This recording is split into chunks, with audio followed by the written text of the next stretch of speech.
I was planning on going through, putting in a lot of work and, looking up a particular concept that I've done before that was decently made and all of that. And I was going to put in a lot of effort and all of that tonight. And then I got to the concept and I figured out that the person who made this was Critical Fish. And half of the things that he changed and implemented into his particular concept, he just made today. So, Critical Fish, who I said I was never going to cover a concept again, I guess you get one finale video before I inevitably full wholesale block you from doing any type of titles or anything like that. So, you really just put the nail in the coffin.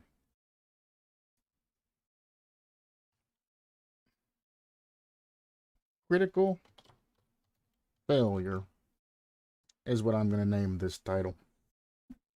You're going to come to my YouTube, you're going to talk all kinds of crap and disrespect me. You didn't even thank me for even taking time out of my day to go over your particular concept, which still doesn't have enough detail or anything like that. I pulled everything that you gave me onto a notepad, and I was going to go look up all the information and listen to my own video about going over things, but I'm not even going to have to do that. You've had days of communications with me to change up your concept and to change things to make it different. But you still left an incomplete, utterly disaster concept sitting there. So critical failure. And I'm going to say the Distortionist review. There you go, buddy. Revisiting an old concept because essentially because I can. I'm doing it right after a stream, right as I'm been fresh, talking about and things like that. So first, let me screen capture this notepad of everything that they sent. Well, I don't need to show you the notepad. I can just show you the comments that I got from this grand individual. Don't want to go to up. Last thing he posted was hillbilly gameplay from 3 years ago, which he talks to me about, by the way. 3 years ago, before you included any type of content. It's interesting. Now, here is the long thing of this overprotective guy who's trying to protect himself about his particular content. He says, I'm just going to show you what exactly is wrong and all of that. Actually, I can click on. I don't even need to click on it. He says the Distortionist moves at the same speed as the hill. I can click on the timestamps. Why not? It's my own video. I ain't got to worry about a copyright strike. So 2330. This is what I said. In meters per second speed, I'm pretty sure. Let me go back a little bit. Like a planner in school, that back page that had that foggy looking lens at the back. That was the distortion effect. Invisible. It's essentially something like that, except it's completely clear and it ain't got. But while in the mirror dimension, the distortion moves at 230% speed. Well, 4.6 plus another 4.6 is well over, well, almost 10 meters per second. Then you add the extra 30% onto your regular speed. You're somewhere around. Now, there. If you read While in the mirror dimension, the distortionist moves at 230% speed. Nowhere there does it state whether it's base speed, whether it's Dead by Daylight speed, or anything like that.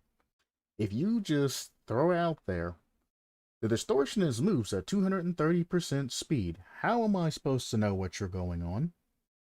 I did the math, and this is the first set of math. I did the math both ways. Let's continue to listen on. Around 10 meters per second.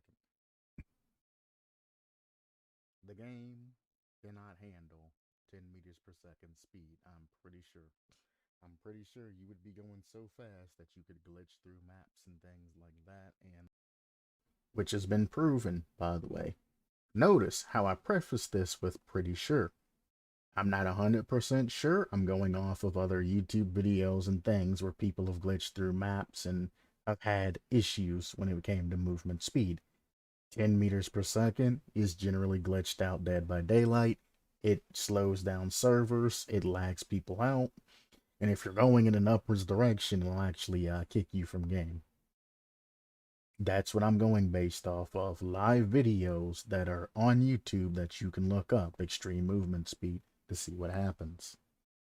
Unless you have a beast computer and not a LAN connection, an actual online connection with multiple people coming in, you're going to cause a latency spike and server spikes and things like that in between host and server and from host to host. It's what I was talking about there. Let's continue on. Completely breaks survivor's connection to you.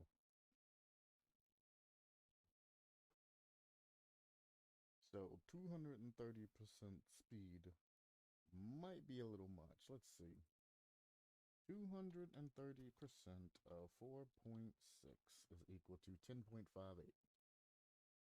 10.58. Again, I'm going along both paths and I'm taking, like I say, every single stream that I do. I take whatever they say literally and I put it on paper and I send it through. I don't assume anything when I'm doing these, no matter how ludicrous it is. I'm not going to assume something that you don't write down on paper because it ends up with problems like this guy going through and saying all of this crap. Most of this crap that's put is him assuming that you're going to apply a specific scenario because in his brain it all makes sense. On paper, it don't make sense. Continue on. That is ridiculous. You can break pallets twice as fast, breakable walls twice as fast, and then holding control for 1 second will have the distortionist return to the regular world. Only 1 second? You better go back to the mirror. So I'm going to stop right there because it's getting to the second time thing. Well, that's just wrong. The distortionist moves at the same speed as Hillbilly. The percentage system of speed in Dead by Daylight isn't truly a percent of base speed. Again, you should clarify what you're thinking. I am not a mind reader guy. I don't know what the hell you're trying to say to me. I'm going off what you literally said. What you literally said. Percent system speed in Dead by Daylight isn't truly a percent of base speed, rather additive. 100% is equal to 4 meters per second. I'm aware of this. 110, 4.4 meters per second. 115%, 4.6 meters per second. 230%, 9.2 meters per second. If you would have kept listening in between the, oh, well, he's wrong and things like that, guess what? I eventually do the math or your 9.2 meters per second. But you're skimming through my video, finding the first thing that I talk about, and then you're posting me and trying to hang me on or hang me out to dry for it. Guess what? I go over both aspects of the differences in speed. I really do. Listen, watch, quit making selective hearing and taking selective arguments that are one-sided that you think are wrong, because I went over this. The 9.2 side. Then I also asked you to clarify whether you wanted 9.2 or whether you wanted the 10.5 or whatever the heck else it was. Which then, and this is the end of the conversation when I asked him about the other end of this. If you go back a little bit, you actually find the other side of that. Now, let's go to 2430. Speed over the course of 2 seconds. Only 2 seconds. After being able to move at 230% speed, you're only going to give him 2 seconds of recovery time. From there, when the illusionist goes into the mirror world, he can move at 230% speed. As pointed out by this very, very intelligent individual, that is the same speed as the hillbilly as he's using his chainsaw. So hillbilly that can only use his chainsaw, he has to take the time to rev up his chainsaw, all of that, and then eventually he can go. Illusionist takes a couple of seconds to enter in, an actual mirror, which I don't even think he ever defined the cooldown to me in the list of all of this.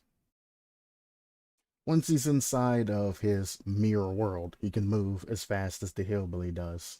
There's no threat of, like the hillbilly has of overheating his chainsaw by revving, there's no threat of running into anything and the hillbilly taking that swipe, nothing like that. You have full control of this particular speed. There's no negatives. And then it only takes a couple of seconds once you get done with this speed boost to come back out into the real world. And there's no cooldown, and you keep your speed boost for a long amount of time after you step out of the mirror, if I remember that correctly, or you can just force yourself to come out and you get stunned for a little bit of time. So you can zoom all the way over to any generator, any survivor. You get stunned for about, 2 seconds, something like that. And then bang. And he's talking about the hillbilly only gets a 1.5 second cooldown if he doesn't, hit his target. Yeah, hillbilly doesn't have a swiping attack. You have to be skillful to use hillbilly. If you miss and he swipes during that time that he's running and he's swiping and doing all of that, he doesn't have a huge amount of control. You can learn to control it, but he doesn't have a huge amount like Bubba or somebody else. Yeah, he deserves that 1.5 cooldown. Then he says Legion's cooldown is objectively way too long. The max it ever should have been is 3 seconds. But you can run and continue the 4.6 meters per second because Legion still runs at base killer speed.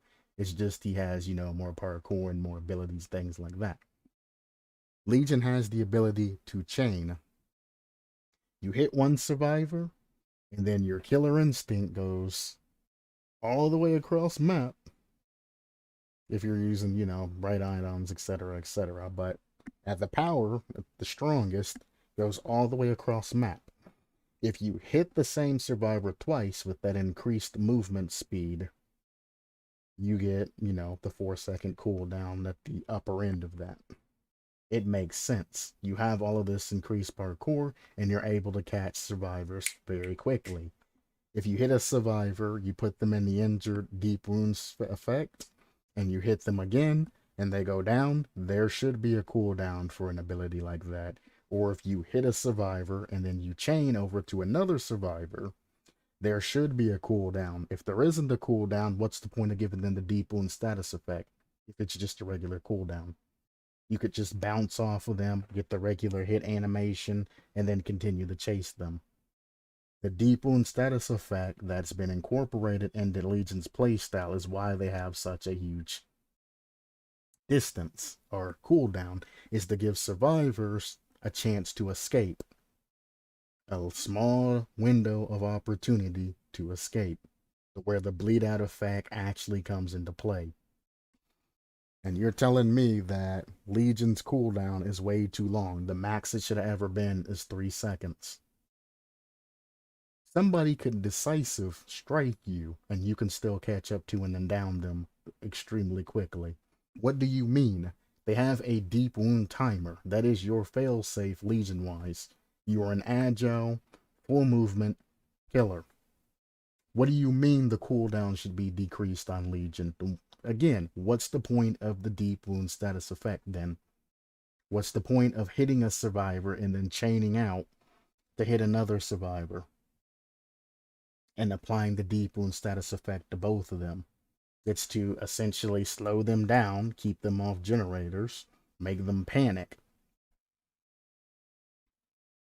It's also a very, very unique way of playing Dead by Daylight. If you like to live in the fast lane, that's a play style that you can make. With different perks and things like that, you can increase Legion's power.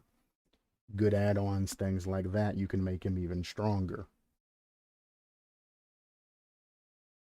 Without that cooldown on your particular super sped up killer that you have, you're essentially just a buff Legion. You can move a lot faster than Legion can, and you have less of a cooldown. So instead of anybody playing Legion, they'll just play your killer where they can zoom across map like they're a hillbilly with a chainsaw, don't have to worry about running into anything. They can come right out and immediately start hunting survivors. What are you talking about? The Legion's cooldown and all of that is objectively way too long. It's designed, it's balanced by the creators of the game. This has went through all of the testing phases. Money has been poured into this character. This is what they came up with was the best balance. And yeah, people complain about Legion being too strong. People complain about Legion being too weak. That's how you know that it's essentially balanced. You don't know what you're talking about here. You're correcting me for something that I've already talked about and posted in my video. You're wrong about here. Their cooldowns are different for a reason. Hillbilly, it's either a swing and a hit or a swing and a miss. That's the only two options you have. Legion has more options. Let's go to 2445.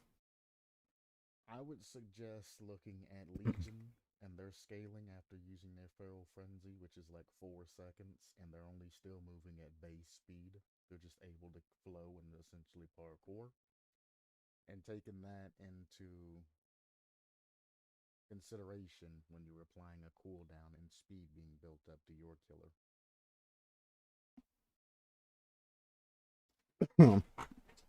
Now we're talking about down here.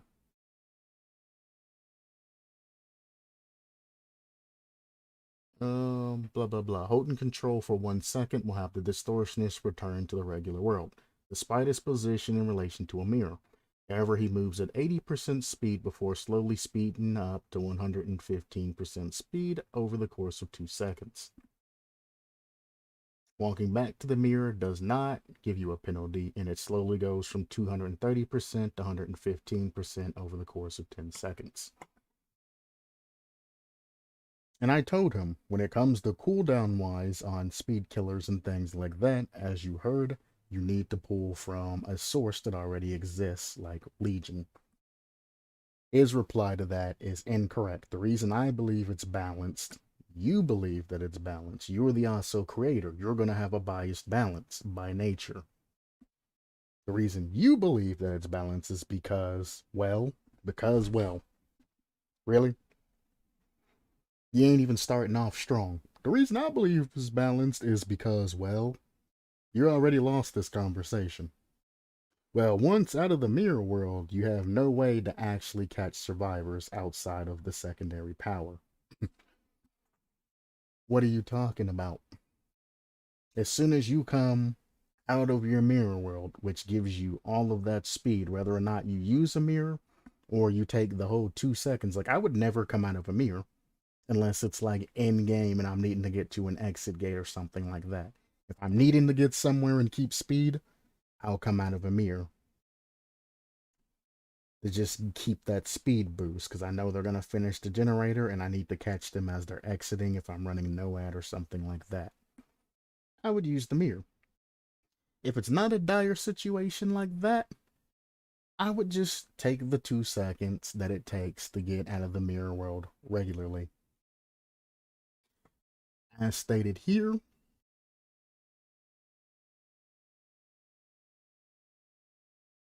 I don't care about breaking the pallets. Well, I mean, I do, but we ain't going over that right now. Despite his position relation or holding control for 1 second, only 1 second, we'll have the Distortionist return to the regular world. It doesn't even say how long, so I assume that it's instantaneous because there's no clue on how long it takes him to actually phase from one world or mirror world to the regular world.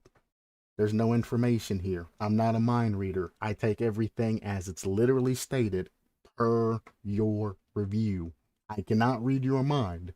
Whatever you're thinking, I don't know. How's about you include it into your actual concept instead of leaving me with one paragraph there, one paragraph there. That's all his things was. And then he has perks. One paragraph here, one paragraph in between that, and perks. That is not enough to sufficiently say everything that you were trying to do. Then, on top of that, with the secondary power and the demon and all of that, if survivors manage to break every single mirror on the map, he gets a power that repairs the mirrors right back up. What's the point of a survivor doing any type of action if the mirrors just straight up get repaired again? And it used to be 15 seconds in between. Yeah, one mirror would be repaired every 15 seconds. What's the point of survivors breaking mirrors? And like I said before, if you're going to have a 15-second repair time on mirrors, your mirrors need to break super quickly to balance that. Survivors should be able to go in and ice those mirrors.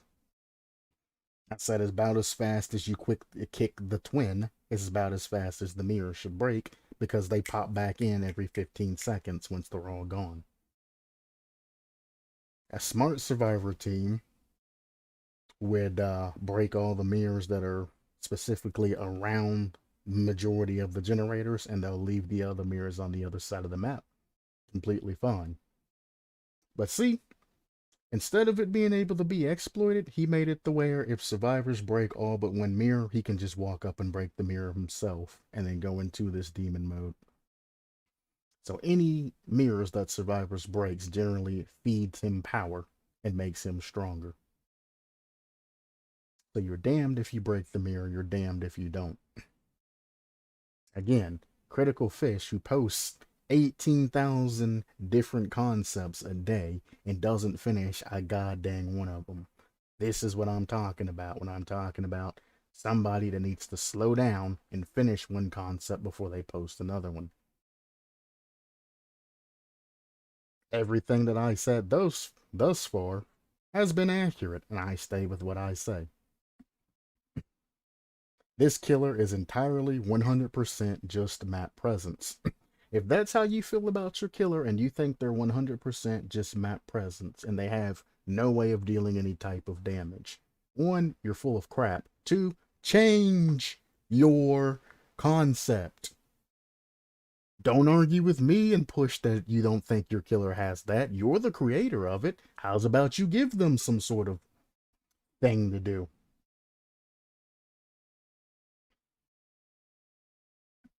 I believe the reason I believe it's balanced is because, as soon as you said because, everything that you said after that's going to be bullcrap. Horse manure, cow manure, bull manure. Get it out of here.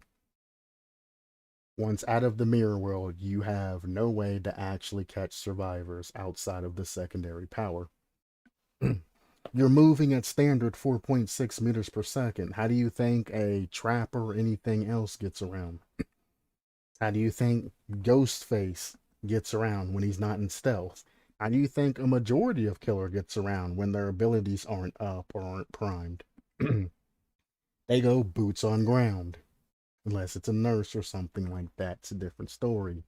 But the majority of base killers, guess what? They have weaknesses, times where they can't activate their powers nonstop, and they can't get those boosts. That's something that's incorporated into the base game to keep killers from being super OP.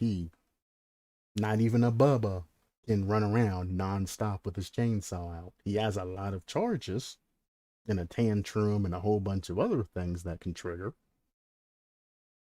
But guess what? He still can't run around the map just holding his chainsaw out the entire time. There's cooldowns and things added in.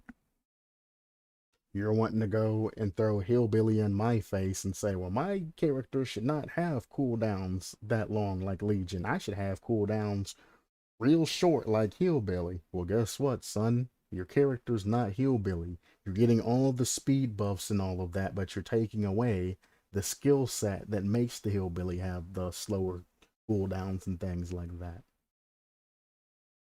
I mean, Hillbilly even has a base perk or base perks and stuff that assist him, like Tinker and things like that, that comes with him. He was designed that way. He was made that way, and he was balanced. The most important thing, balance. But once you're out of the mirror, you have no way to actually catch survivors outside of the secondary power. When you come out of the mirror, you're right on top of them. You said it takes 1 second. Holding control for 1 second, and boom, you're back into the actual world. You are appearing faster than a Wraith does. And then coming out, you're moving, yes, at 80% regular speed. Boo hoo. But then I did the math and showed what. I'll show the math again. Why not? 80% of 4.6 is equal to 3.68. If you feel like you're too slow when you're coming out of a particular mirror, you're the one that limited yourself to 3.86 meters per second. You come out extremely quick. You kind of surprise mother effer people as you appear out of the mirror. 1 second time, holding it for 1 second, boom, you're there. Immediately swing on a survivor, do whatever it takes. So now we have Hillbilly Speed, Hillbilly Speed with Wraith's Invisibility and Legion Speed Control. Legion's Parkour, Enhanced Movement, Speed Control, etc., etc. Again, you've already broken my criteria of taking multiple different killers and combining their abilities into one, and you want to call that balanced. All of these killers are separate and do separate things for a reason. I know you want to stick to a particular theme, but sometimes when you apply a particular theme to a particular game, things have to change. How's about using your brain before you use your mouth? You ain't making any type of sense. And I see that you're in my chat. Welcome. But you got to understand, I'm live streaming when I'm doing these. I don't have time to do all of these fancy calculations and go over everything like you expect me to. If you sent me an email, like the 6 other people that have, and say, hey man, can you take the time to go over my concept? And you let me know beforehand, and you ask nicely, I can easily take time out of my day, schedule a day, and give you your own particular video or concept or whatever, like I've done for them.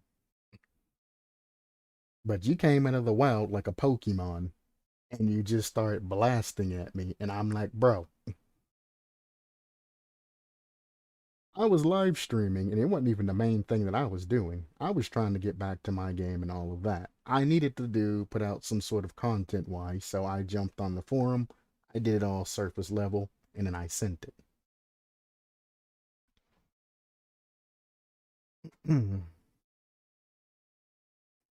Now, I seen that you went ahead and edited said post and things like that. I seen it. I looked at it a little bit before because I wanted to see what you had changed and everything like that. Trapper is bad, but even he has a way to block off loops. Yeah, but that's the Trapper's stick. And now he's even being encroached by the artist nowadays. That's literally what the Trapper does. He puts down traps to block off loops. Every killer's not good at blocking off loops. I play Ghostface a lot recently. Ghostface is crap at blocking off loops. I mean, he has his stealth ability that enables him to hide his stain, which can help fake a survivor and all that. But guess what? I'm using his power that he has that's made for other things to my advantage. There's also perks that'll help you cut off loops if you're having that much trouble. Increasing the time 2 seconds in order to exit. What I want to know from you, since I have you sitting here in front of me, I don't necessarily care how much time it takes for you to activate your ability. I want to know what's happening during the actual exit. When you hold the button for 1 second, 2 seconds, something like that, I want to know what's in your brain. Do you just magically, bam, pop in and you're able to immediately go after a survivor? Is there an animation of you jumping in and saying howdy? I mean, what's the delay between that? I can't give you an accurate assessment over any particular situation unless I have a full list of things in front of me on what to go by. Like I said, I'm going by what it literally says. You hold the button for 1 second, and I'm assuming wham, bang, bazam, you're able to bonk a survivor on the head after 1 second. And that's what I'm going off of when I'm like, there's only a 1 second cooldown, in between your butting press and when you can bonk a survivor on the head. Then why does it matter that you're stuck at 80% speed? You can be immobile. You're still going to get that one free hit on a survivor. Not even Wraith is guaranteed a free bonk on a survivor. You get a speed boost when you come out, but it's temporary and it doesn't last that long. I mean, if you're really worried about it, you're already going iced off of Wraith and a whole bunch of other different killers. Why not just use a speed boost or incorporate something else? And if you're particularly worried about not being able to catch up to survivors, add some other clauses to your particular killer. Because, I mean, dude, as is, your concept and killer power wise and secondary power wise, there's not much here.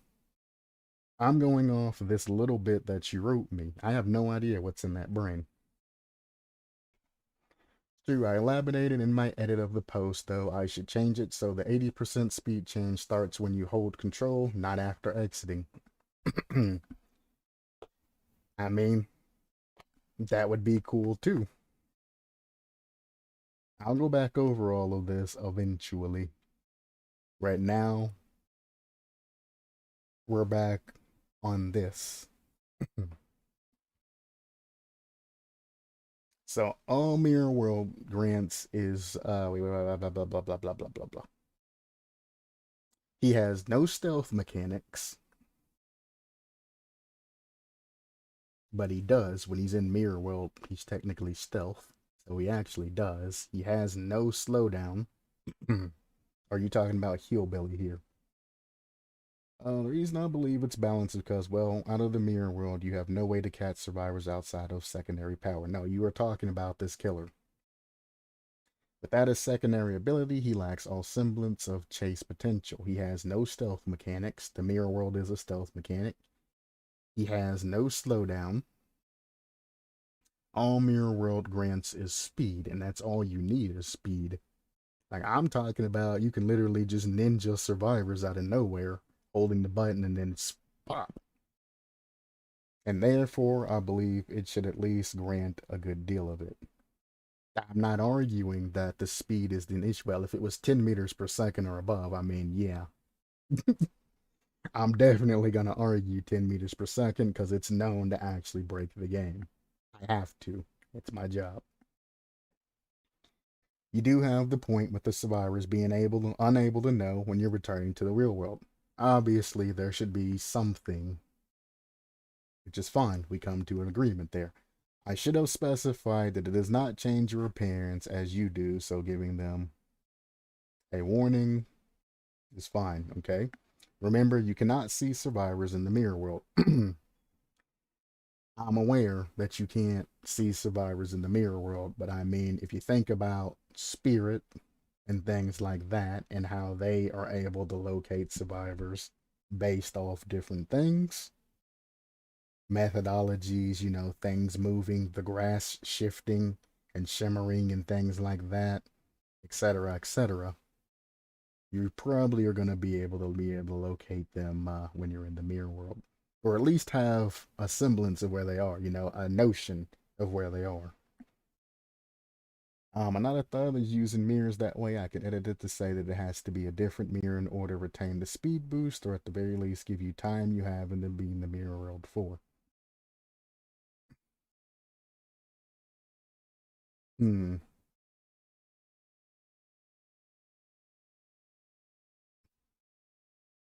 Putting a time on it wouldn't be bad. I would even go as far to say that if you put a timer on the particular amount of time you could be in the mirror world, I wouldn't even be as opposed to, being able to see survivors, or at least having some sort of notion of survivors. At least a general location. Like if you ever played Ghostface, when a survivor looks at you, it gives you that location. They're in that particular direction. I wouldn't even be past doing something like that because, mirrors and light refractions and everything like that. So, limiting the amount of time you can be in Mirror World, you can kind of play around with that particular aspect.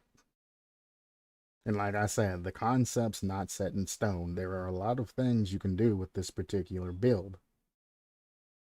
Just stick with it, keep working it, you know, find the things that are wrong, apply it to the concept, give it some love, keep moving forward. Then go back to your other 6 concepts that you've posted and continue to work on them. Because, I mean, you got yourself in a jam posting all of these very small concepts. That is the thing that got my fuse lit. Is I'm going to do my daily reviews, and as I'm scrolling down, I see your name pop up multiple times here and there and there and there. And then I did that review on Anne, since you probably didn't even see the comment that I left you on Anne's. And I'm like, this dude's being disrespectful to another creator. And I look at his concept, and his concept's very small and doesn't even go into detail. And you're harping about somebody for the same thing. And I'm just sitting here like, seriously? Like, what am I looking at here? Um, puzzle, puzzle. I mean, it's not your fault. Do whatever you do. You can post as many posts as you want. It's your American spirit. It's just me. It's just something that I don't like. I don't like seeing a large amount of posts back to back to back to back. If you put them all under one post and said, "Hey guys, here's a list of, killers and ideas that I've had," and you just elaborated on the same post, and it just kept getting updated as you added more things in, would be fine. But I'm trying to set up a docket and not go over the amount of posts that I can do, content wise, because Christmas and everything's coming up. That's going to dry out. And I'm trying to make a schedule and extend things. And I look and I see Critical Fish going all the way down the list. And I'm like, I have to try to extend this, and every day I'm gonna have to do a Critical Fish review. And every day, all of Critical Fish's reviews aren't very long, and they're all missing essentially the same thing. So I end up having to go over the same thing, say the same. I mean, I say the same things every day. It's honestly just same idea of post, but different person nowadays. But still, it's different. You have nothing to apologize for. That's on me. I don't remember the puzzles. I'm trying to remember. I can't remember the top of my head the puzzle. Said mirror because the distortionist now knows that hey, a survivor's interacting with mirror. So now you're gonna have to balance this to where so it takes survivors. Oh yeah, breaking the mirrors require a puzzle. I was thinking just puzzles. Okay, okay, yeah. Survivors can break mirrors with a small puzzle to complete beforehand while a survivor is solving the puzzle.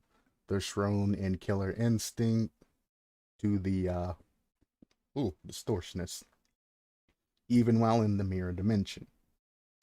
Breaking a mirror prevents the distortionist from using it. The distortionist can also break mirrors by hitting them with a basic attack. When the 7 mirrors are broken, the secondary power activates. Gotcha. That was like, what puzzle are we talking about here? Gotcha.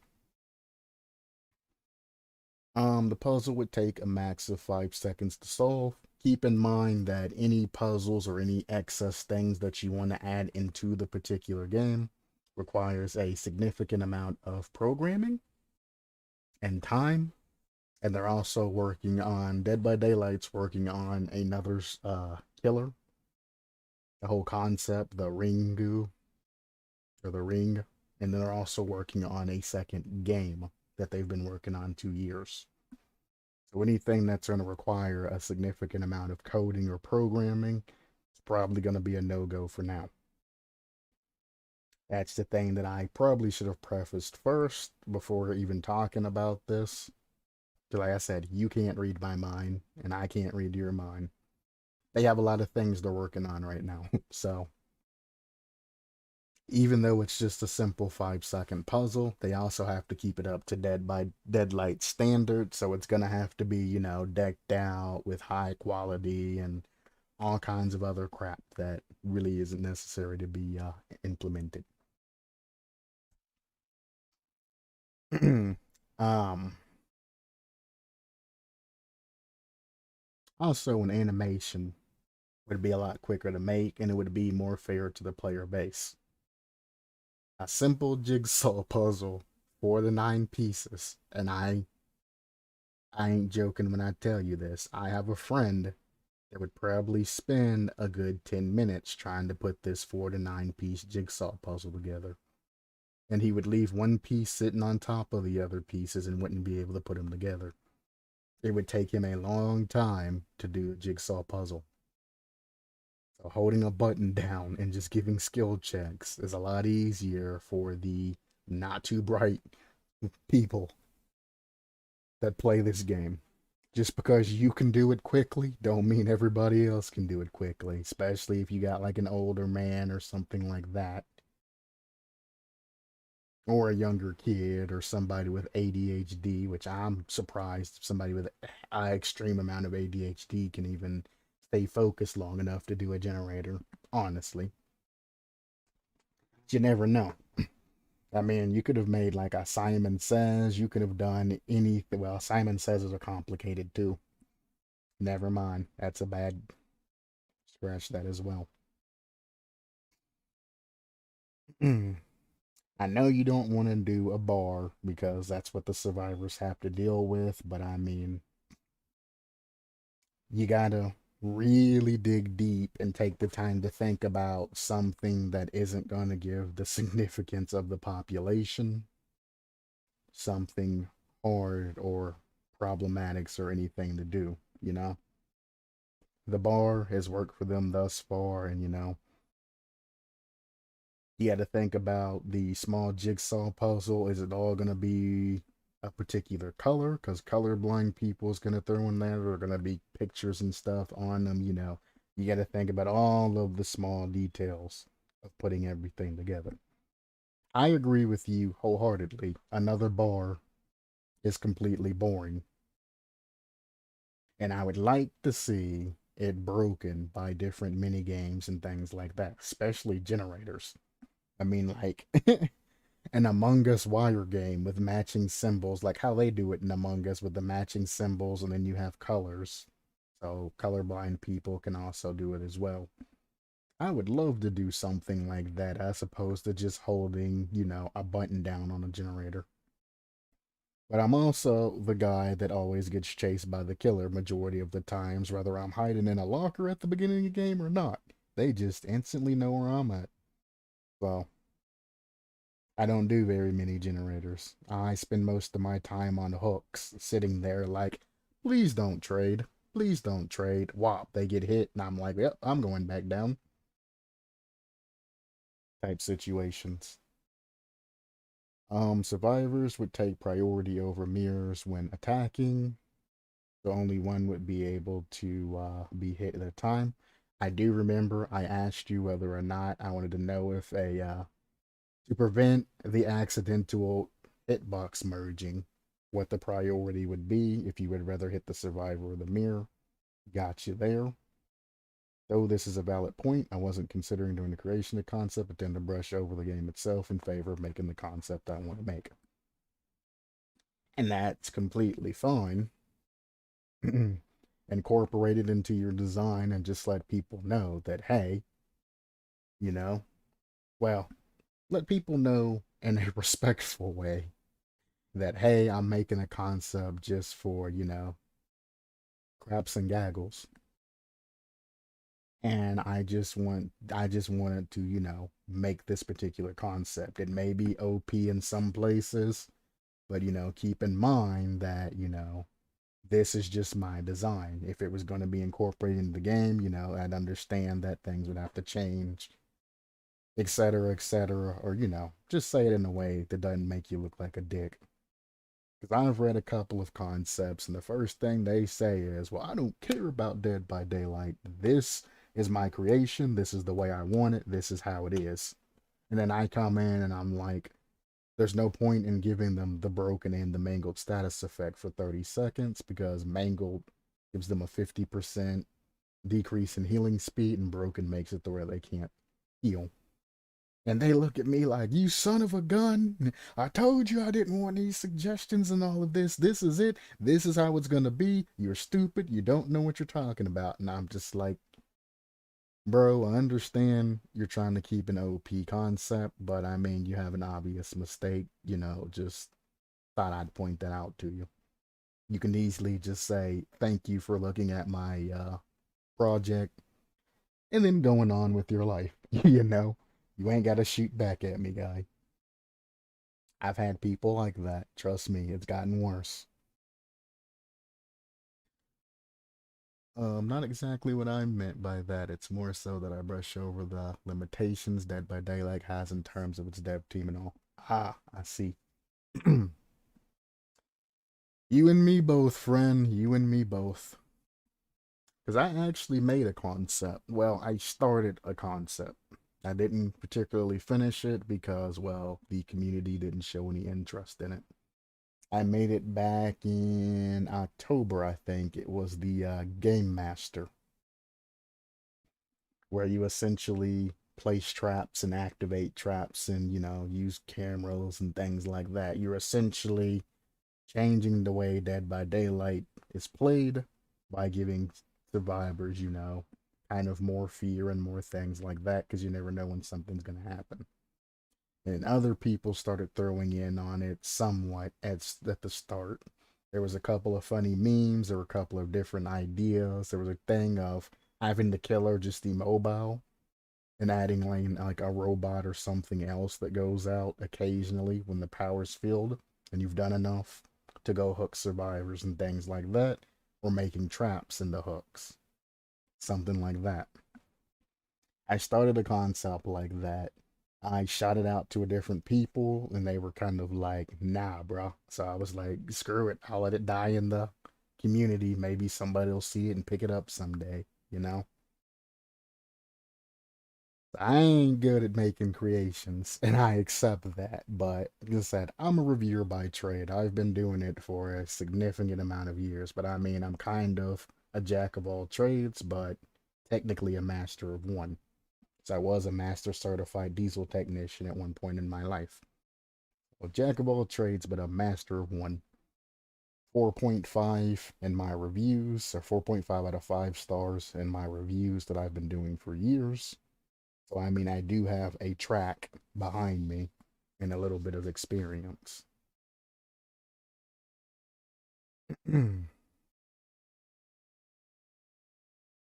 um, Breaking them is the only momentary inconvenience, as it does take you one step towards mirror demon. So it's arguable that you'd never even want to interrupt them while they're breaking the mirror.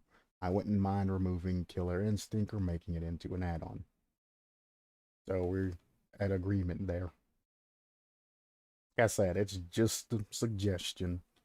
As long as you take the suggestion as it is and either, you know, let it go by and don't act on it, or, just send it on its way.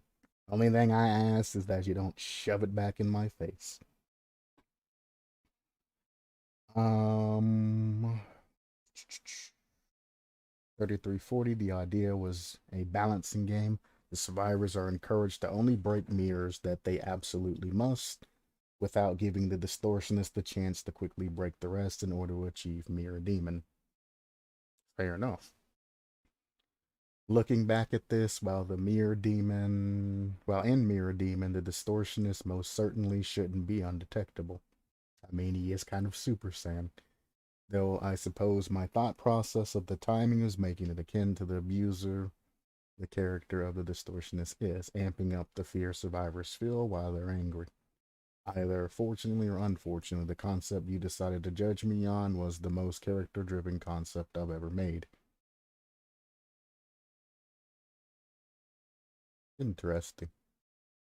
And I'm not judging you on anything.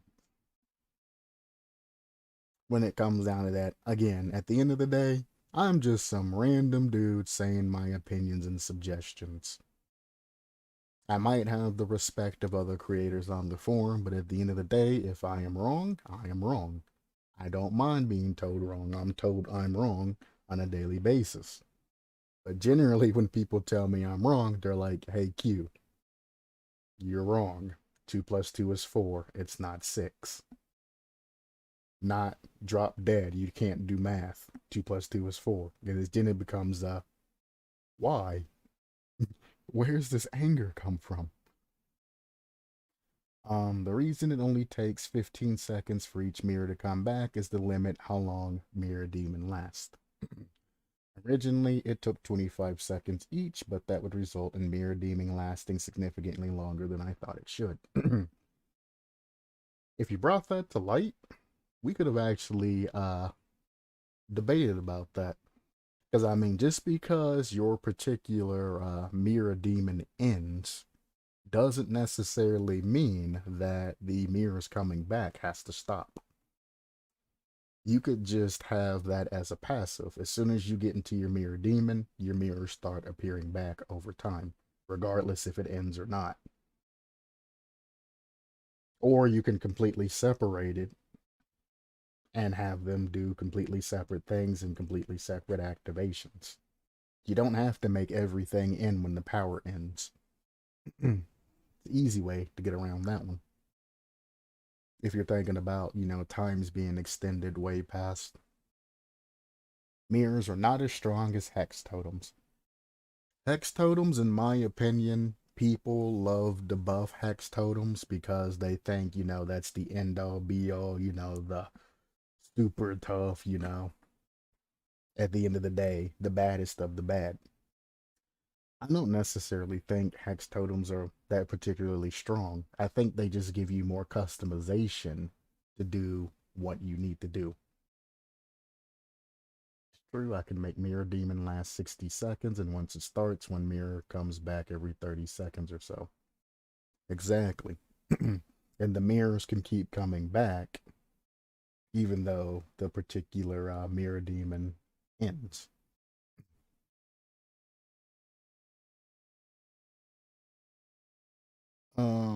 Once more, I must stress the nature of this balancing act. I understand. Survivors can disable the Distortionist's ability for an indefinite amount of time, theoretically, as long as one mirror remains. True. But the Distortionist can also break these mirrors. So the survivors have to manage how many mirrors they break and in what order to discourage the Distortionist from breaking the rest while still getting the benefit of mirrors being removed from key areas. I wouldn't mind making the mirrors break in a 1 to 2 second kick animation. That was kind of just a suggestion about how quick. I didn't actually mean like in a literal 1 to 2 kick second animation. I mean, it can take multiple kicks and lead up to, being a little bit longer than 1 to 2 seconds. I was just giving a suggestion on based off of instead of making it a long amount of time, like in a totem, which can take a long time to do, making it closer to like the twins getting kick speed, just kind of a reference in time that it should be shorter. I understand the mind games and everything like that, and the balancing act of keeping mirrors active while not getting too low to where the killer can get power.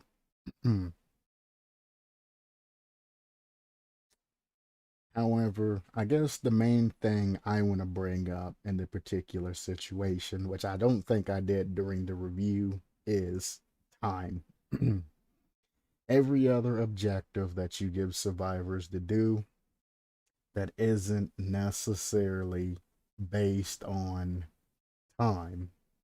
You spend in match time you spend on generators, and then time you have to spend going to each mirror and balancing the act and everything else. You're just adding more and more and more on top of survivors.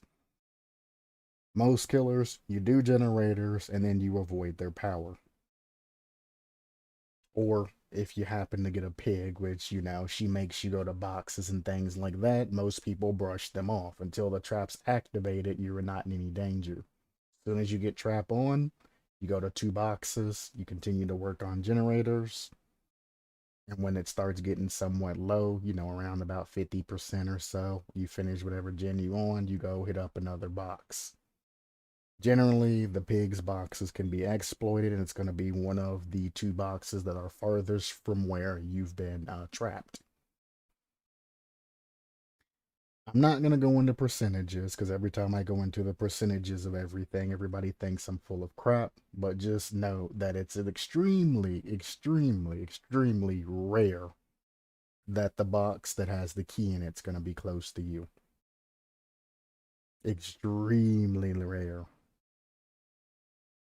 I'm talking about, you have like 10% chance for that key to be in the box that's closest to you until they changed it. They might have changed it now. I don't know.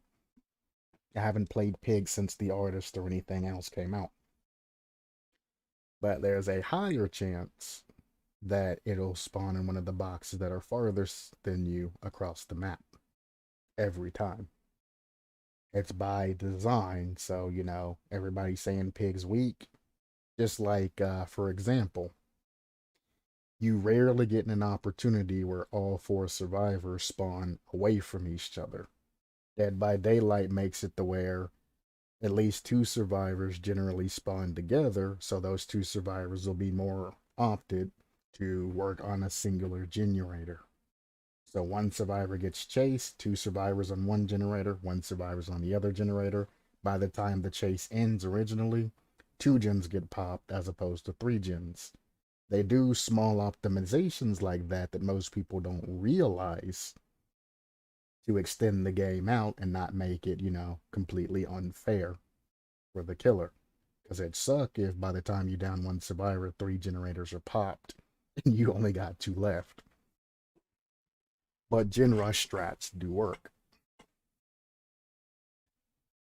And it's small things like that that most people don't realize as they play the game that I pick up on because I'm actively reviewing it and doing things as I also play the game. I see the game.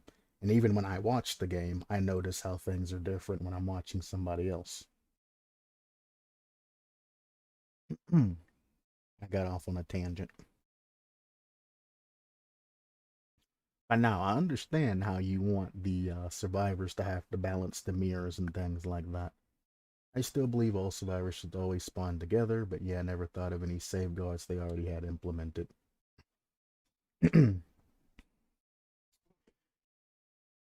I like it how they did it, or how they do it, to where you generally spawn close to another survivor, but you can spawn in separate, sides. Well, I can't say that I love it, because I'm always that survivor that spawns next to killer and immediately gets clapped every game. I have bad luck. So I can't say I love it, but I do like the fact that one survivor kind of gets spawned in loop zone right in front of the killer. So if the killer is vigil, or if the survivor wants to initiate chase and take attention immediately, it's instant game on as opposed to you playing hide and seek. Generally, if you've ever seen me play Dead by Daylight, I go off the same thing every time and it's worked 100% of the time. A survivor generally always spawns at the farthest generator away from you in that area. And if nobody is there, that means all four survivors had spawned together at a medium distance generator from your spawn. So I always check in the area that's farthest from, and if I haven't seen by the time I get there that the generator's been working on, I immediately go to a medium location generator, medium distance, and I generally find all the survivors on a generator nearly completed. And I can start clapping, or if I'm playing Ghostface, start stalking and try to get them down as quick as possible. Like once you've played the game, which I've been involved with the game since, it's been released. So I've played this game for a long time. I know a lot of the ins and outs from old school to new school. It's just things you kind of pick up as you play. But I mean, the balancing act thing is completely fine. It just gets to the fact that, I mean, if you take out every single mirror and you get to that point, let's say you're doing generators and you're zoning them appropriately to get this demon form, why not give the survivor some sort of small buff or something like that, some sort of congratulatory, thing if they manage to break every single mirror, as opposed to, well, we broke the mirrors, now we're screwed. Because it's like, what's the point of breaking any of the mirrors when it comes down to it? Because the meta game's going to be literally break the mirror that you're going to near the closest generator. If there is one nearby, you break it, you immediately go to said generator. As they're breaking it, the killer instinct effect comes on. Either you keep it by base, or if it's an add on, it's not going to matter. People are going to play that killer enough to where they're going to keep running the add ons. As it's happening, killer's going to come right out of their mode, and immediately clap that survivor that's stuck in animation trying to get this mirror down. And it's just going to continue and continue. So unless you have multiple survivors working on mirrors, or if the break time's faster, killer's just going to go from mirror to mirror clapping survivors. Once you get that free hit, it's as simple as being a basic killer, catching them again, knocking them down. If they're a looper, like any other killer that has to deal with loopers, it sucks until you can get back into your power stance. If it's a bad looper, which is majority of the Dead by Daylight community, it's just gonna be a quick clap and move on. I play both sides, killer and survivor, equally. I might not play them both equally on stream, but off stream and with friends, trust me, I play plenty of survivor, and I play plenty of killer. I can't even click on 3650. Uh,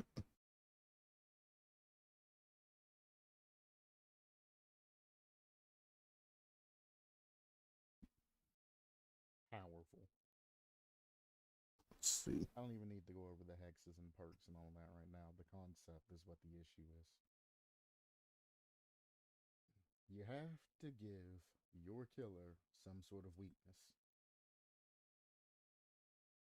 And I still stand by that.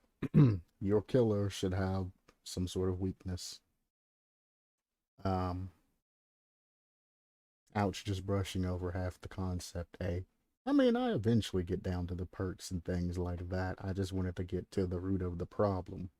Because once you change your particular killer, the supporting perks, the add ons, and everything else is going to change as well.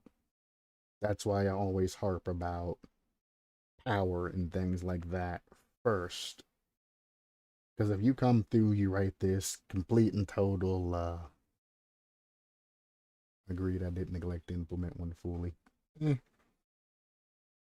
It's alright. But yeah, you have to,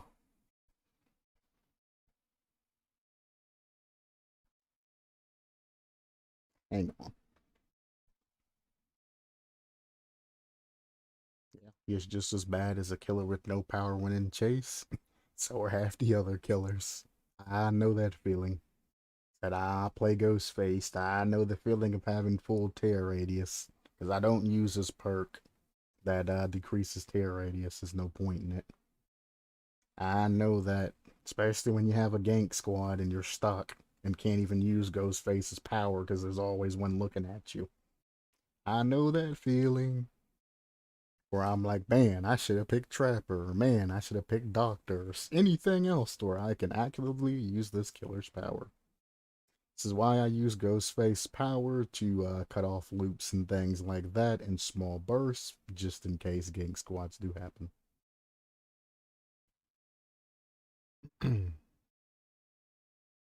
feel like I skipped something. I lost my train of thought. I feel like I just skipped over something and something that I should have went over. I believe the Distortionist's primary weakness is that of his inability to secure down outside of mere demon. I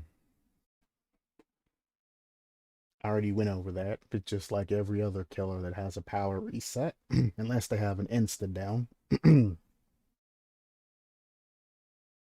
Primary idea behind the Distortionist was pure and unlimited map mobility. Fair enough. The ability to be everywhere at once and be able to effectively oppress survivors with his omnipresence. As mentioned earlier, the entire chapter is based on the relationship between the abuser and the abused, with the power being no exception. I'm not gonna lie to you. I don't ever read lore. I state it every time. I don't read lore. If you write an overview on your killer that lets me know at the beginning, the Distortionist is about having pure and unlimited map mobility, to be everywhere at once, and be able to effectively oppress survivors with his omnipresence. If you write an overview that says that, I'll read it. But if you mention this anywhere during the lore section, I don't look at lore. I don't look at lore and I don't look at custom maps. Generally, I try to stick to the base things. Maybe it's a bad habit I got from reviewing other things, because I mean, when it comes to reviewing, like mainstream products that I do every once in a while when I accept them, depending on what they are, I don't really go into the nitty gritty of things about, how they're made, where they came from, and things like that, whether they have like MSG and things like that. That's why I generally harp, which I don't think I actually did on your particular concept, about the overview. That is one thing that I was trying to keep my ducks in line with and talk about adding in a general overview to your particular killer. So I'll know from the start how I'm supposed to, see this killer. Because if there is no overview or nothing that tells me how this killer is being played, I might get something completely different than what you're expecting. If you're a fisherman designed to pull up fish and things like that, he has, a fishing spear and he has a fishing line with a hook on it. I might come in and be like, oh, well, he has a boat. He's a survival man. Maybe he's supposed to go onto the island and, build sand castles and mud huts and things like that. He's a survival type character. And you're like, bro, he's just a fisherman. He lives off the beach, but it doesn't mean he's a survival man. And I'm like, bro, you can tell me. And that's generally what happens when I have disagreements. I'm like, so your killer's a camping killer? And they're like, no, my killer's a stealth killer. He's made for moving around the map. But I'm like, but the power that you have, though, is good for camping. They're like, no, god dang it. Stop talking about camping in my killer. And I'm like, bro, but if I'm playing your killer, I'm going to camp with your killer. He's so good at it. So, I don't know. Overviews, very important. And yeah, I tend to overlook lore as well. I don't write lore at all, mostly limited to quotes and small tidbits on perks. That's what I recommend. The lore and the add-on should be the last thing added to any concept, in my opinion, because that are going to be the things that the icing on the cake and the things that are more subject to change. So I've seen people write entire concepts. I come in and say a couple of things, and then they're immediately like, bro, I got to rewrite everything because of what you just said. And I'm like, sorry, doing my job. Hillbilly is 115%, Blight's 115%, Demo is 115%. This killer already greatly struggles in chase, and you want him to be as slow or slower than a survivor. As mentioned above, this killer greatly struggles in chase. Mirror Demon is meant to add an extra dimension to the killer, being the previously mentioned balancing act. I believe trading his immense ability for Mirror Demon's immense strength when given a chance by the survivor's mistakes is fair. Though I do entirely agree on many aspects you brought up, such as in the difficulty in actually breaking a mirror. The demon form was planned from the beginning. I assure you, I spent a great deal of time thinking of this concept. I have my fair share of sloppy concepts. They're on my profile for you to read if you so desire. Trust me, I have read through a lot of your concepts. I even had to temporarily ban you. Well, I said permanent, but it's definitely going to be permanent. I was just kind of heated back then. I mean, there's people that I absolutely can't stand. There's one guy in particular that yells at me anytime he sees me. It just kind of is what it is. If I really wanted you gone and permanently banned, I would add you to the blacklist. Then blacklist bans you from everything. Rest assured that it's not that bad. I'm just talking shit and flapping my gums. But despite its flaws, I believe this concept is among them. I mean, I can agree with you. Oh, trust me. It happens all the time. I mean, the only person that's managed to successfully get anything through me is a drill sergeant in basic training. Now, yelling at you for existence, nothing gets worse than that. And then if you say, why are you yelling at me? They tell you to push. And push. And when you get tired of pushing, push some more because it's funny.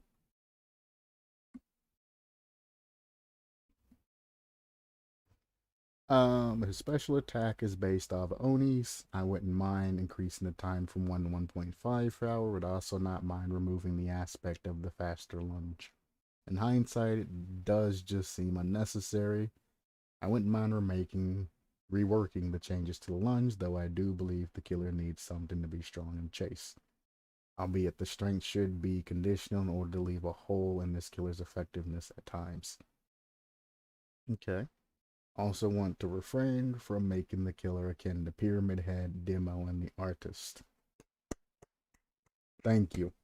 A killer who just wins in a loop, therefore, I think keeping the one shot down is necessary to keep the strength in chase, while still being able to be countered. Once again, akin to Hillbilly or Oni, Oni can break pallets.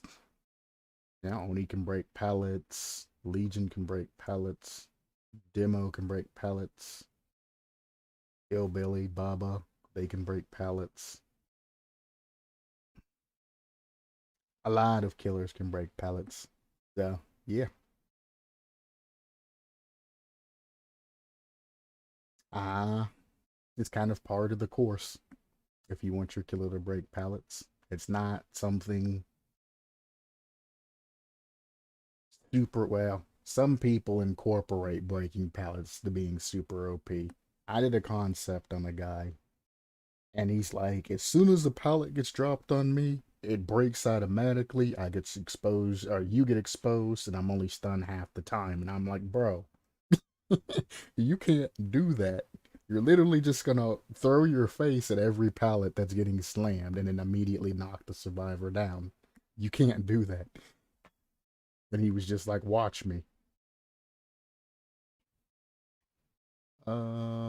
That's just excellent. Just assume everything is broken when one part doesn't work as you want to.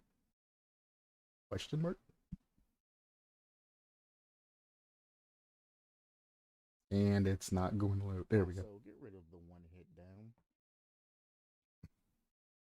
Get rid of the one hit down. Get rid of all the stupid, super heavy attacks and things like that. He's not even carrying a heavy weapon. Indeed. It's literally a bent bat. Perk concept benefiting a killer for getting stunned are always annoying to me. Same here. Also, sorry for this absurdly bitter comment. Nah, you were kind of right on the mark there. Nah, you were definitely right on the mark there. I can't even brush this one off. I mean, the way that it was presented was kind of bad, but the way that I was presenting at this time wasn't very good either. We're par for par on that one. We're just gonna skip on past that and act like the rest of these didn't happen. Would you like to suggest a change then? This perk functions much differently from corrupt intervention. Terrible system. We talking about deplorable perception that I've ever seen implemented in the hacks. As long as the Rex remains standing, two random generators on the map are. Oh, I remember this one. The killer can see the auras of blocked generators in white. Each time a generator is completed, another generator is blocked. Each time a survivor is unhooked, a generator is unblocked. I remember this particular one. I think the at the end, I actually come to suggestions towards the end of things that you could possibly do. I think I actually come back in and re reassess this particular perk. But what I was worried about is the fact that if the killer plays their cards right, that towards the end game, they can completely block off every single thing and then essentially just kind of camp. I don't know why I was so bitter around the middle of your review, jeez. I don't blame you for being bitter. I really don't. I wasn't being very professional, and the last couple of reviews that I've been doing, I haven't been doing being very professional. I've gotten tired of reading people saying the same thing. At first, it started off when everybody was like, I want a mini Mori.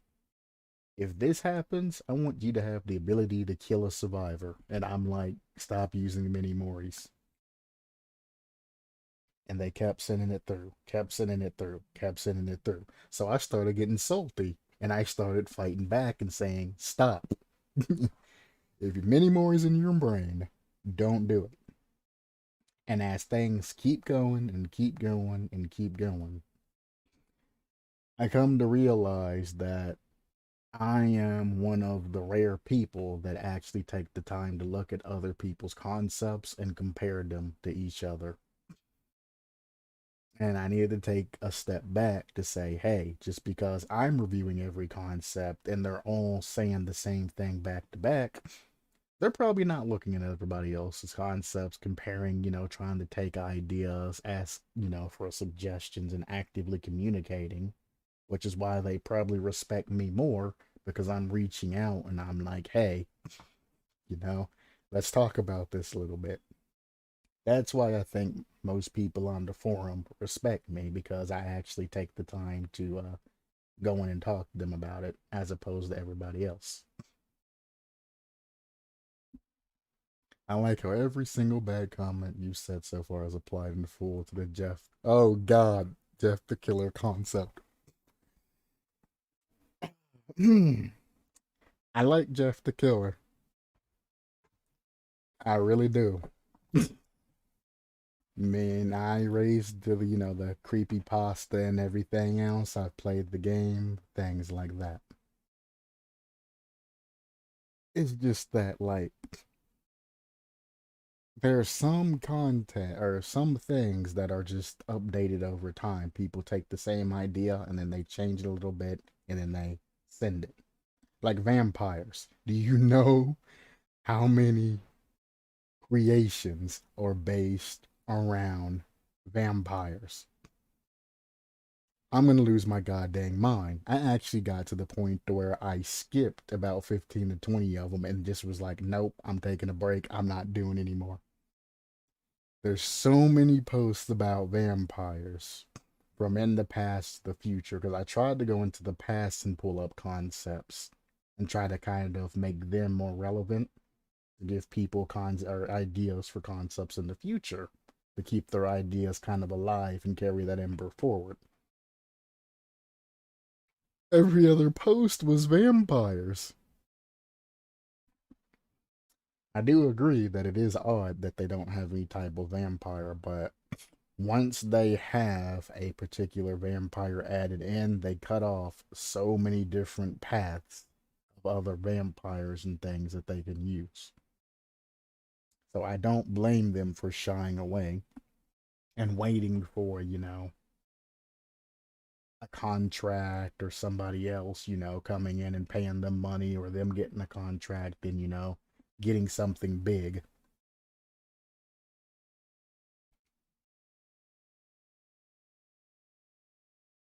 So at the end of the day, we all know what's about capitalism. That's why they always bring in mainstream killers. Then they take small perks and things like that from the creation forum that they like, and then they add them in to the particular mainstream killer. We know what's happening here, but you know, um,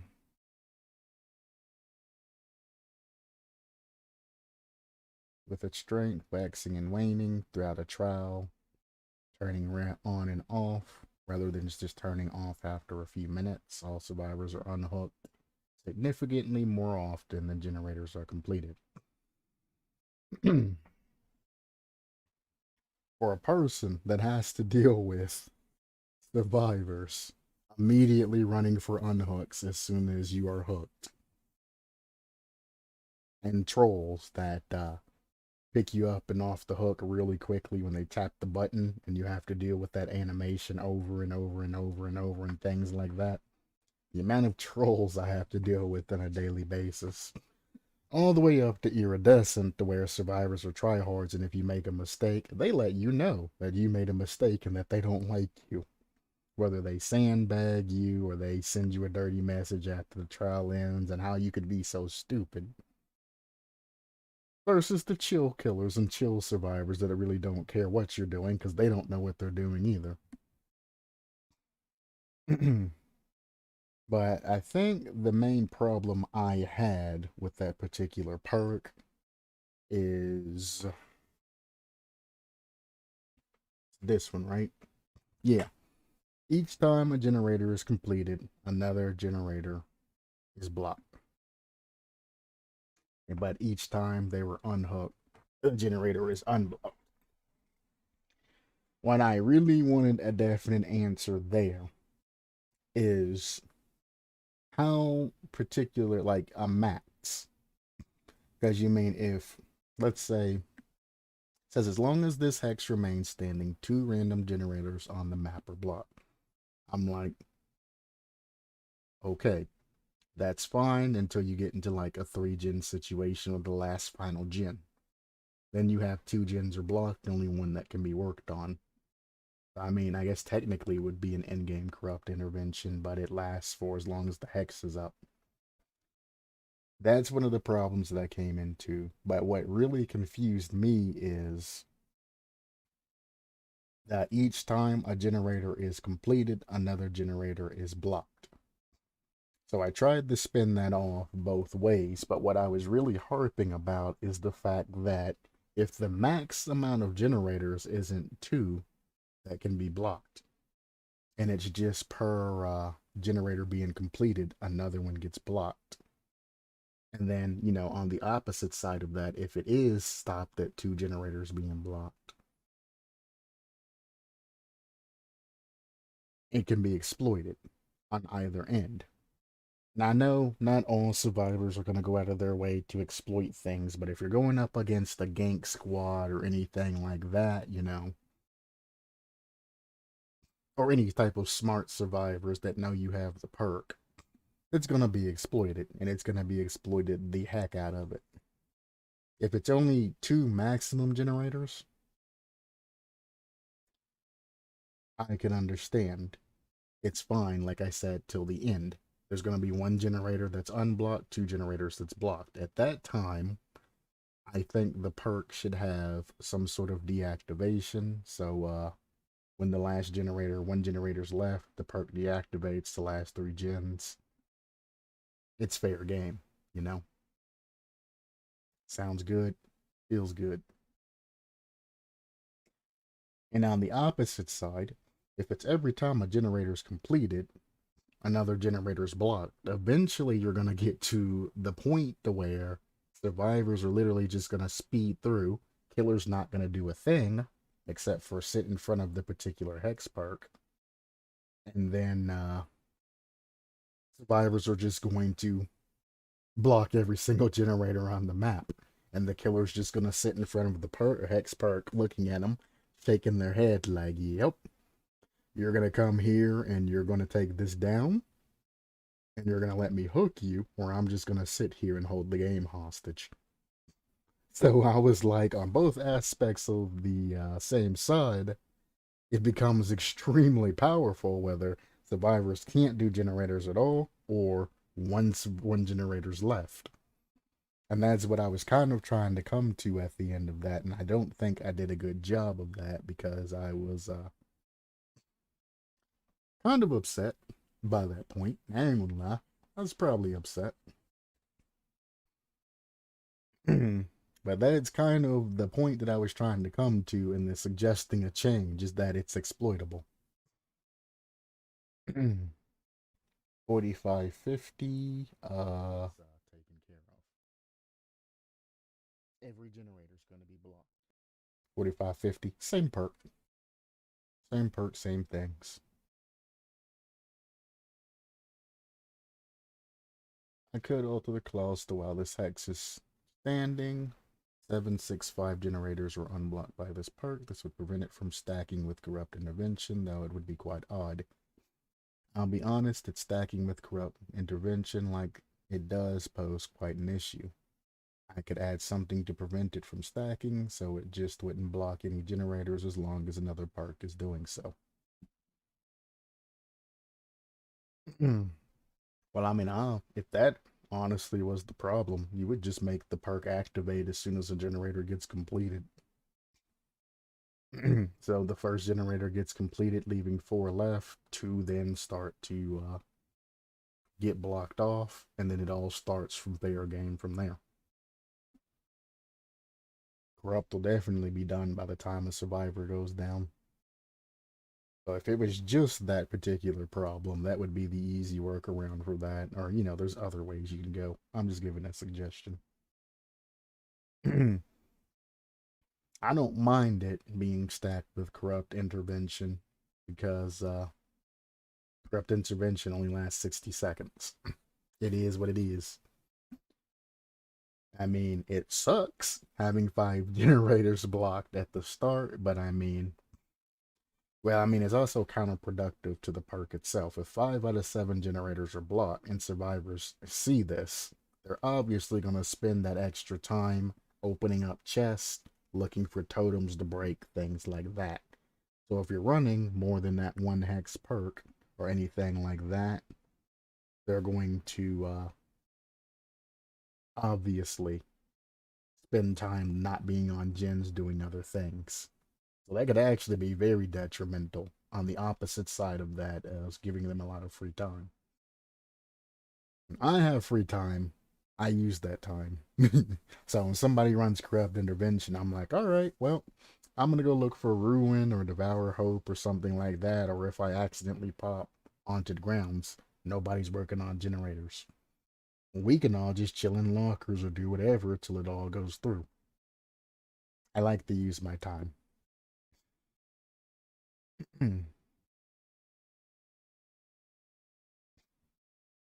um, I think that comes to the end of said list. So, what I am going to do,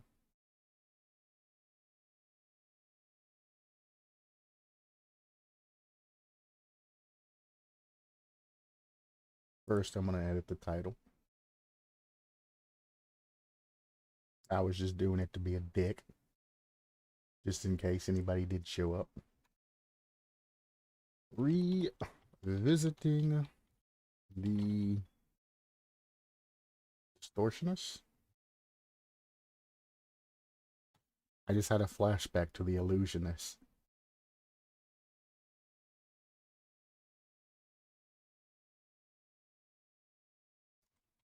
Revisiting the. I literally just had a flashback to the Illusionist.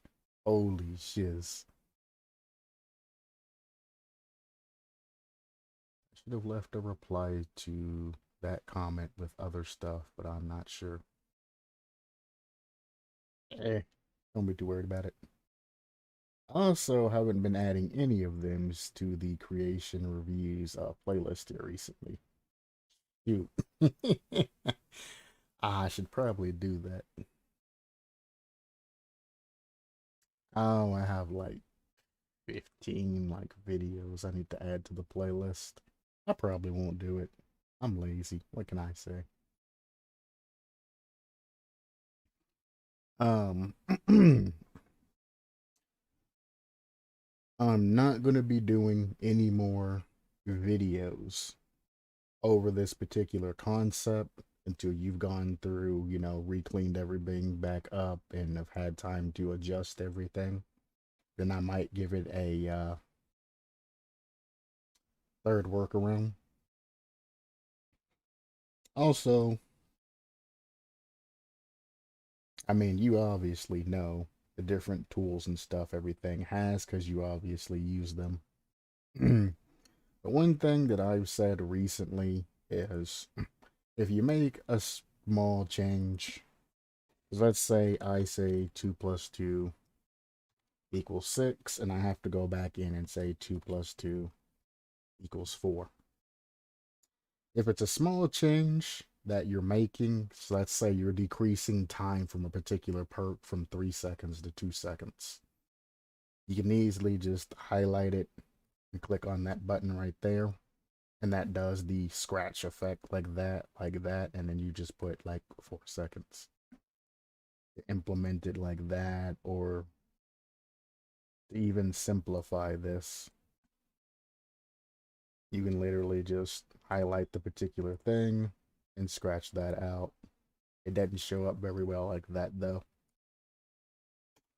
But just doing 2 plus 2 equals 4 and changing it to 2 plus 2 equals 6. Some things, who has sent me? Oh, you.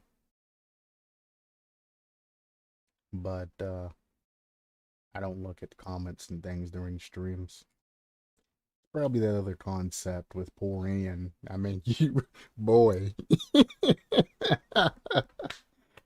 Woo, you sack dumped on Anne. I actually felt like I had to intervene. And it wasn't even because she was a female either. It had nothing to do about simping or any of that. I was just like, boy,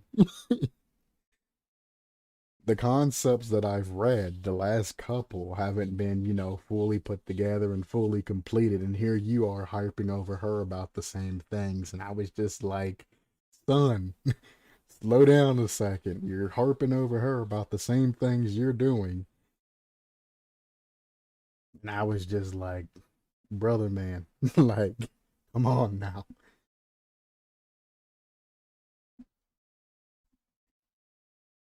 Yeah, I could do that. Thank you for the suggestion. It's no problem, man.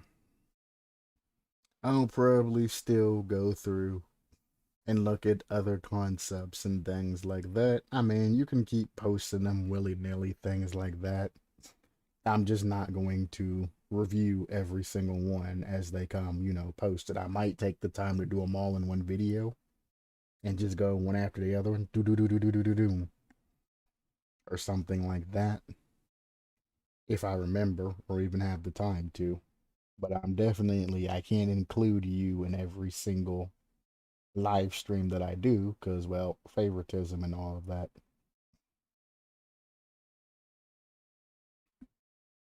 But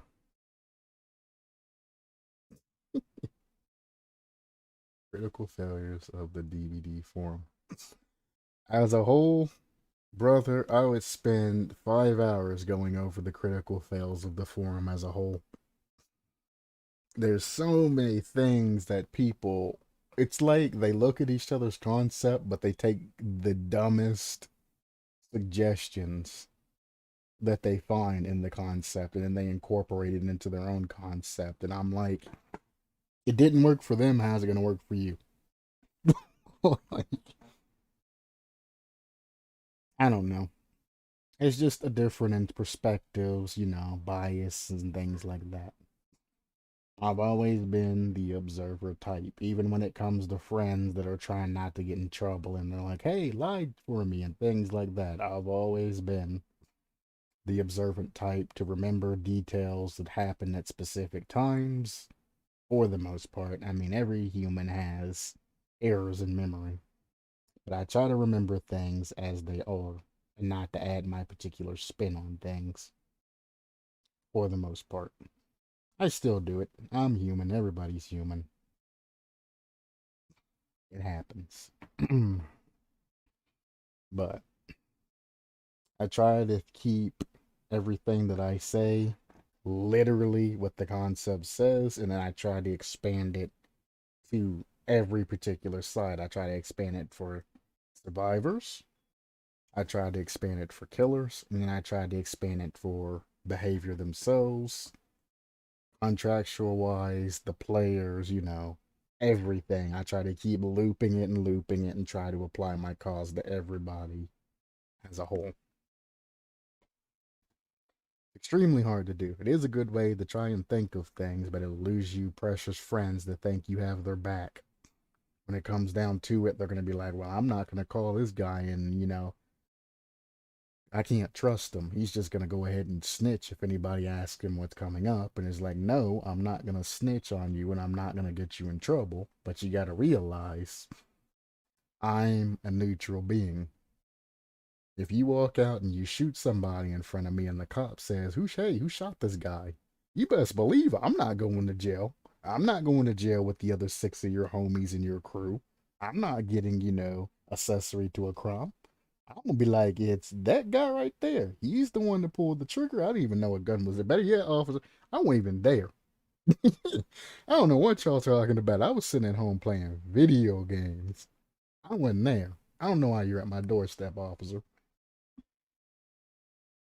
You know what I'm saying? I'm not giving up any more of my life for trying to keep an honor code and things like that.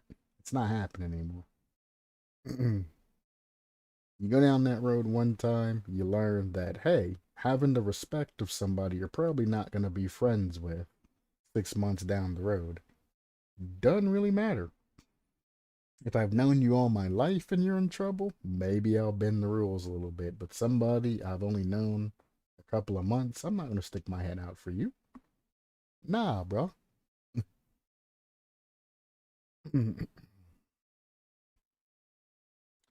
But anyway, it has been an hour and 40 minutes. So I hope that we've come to some sort of agreement and understanding, and everything is at least kosher between us two. Because trust me, boy, I was heated. I was about to sit down. I was about to go to Google. I was about to look up every aspect of the game from the time the game came, where it was in beta, before it was in their minds and put out, to present. And I was going to get all the information listed down. And I was about ready to give a very informative report. And then I clicked on the concept and I seen critical fish, and I was like, no. No. Absolutely not. This guy that I commented to on another person's forum, maybe he's just mad at me because I kind of called him out in a public space and he's just kind of wanting to vent or do something like that. And I was like, you know what? I'm going to go live. I'm going to go over the particular concept. I'm going to vent a little bit, go over it, say it how it is, wholesale, and then send it, look away, and not turn back around. Yeah, I see the errors in my original design, and I'll work to fix them in my future concept. Appreciate your lengthy review, however heated you may have gotten during it. And I'll be honest, I was very upset, but also curious. Same here. No matter how angry I get, my pursuit of science always seems to trump that. I had people that I particularly hate and can't stand to be near. But if they capture my curiosity, I'll go out of my way to hear them out and see what they have to say before I slam the door in their face. Especially ex girlfriends. I'll listen to what you have to say.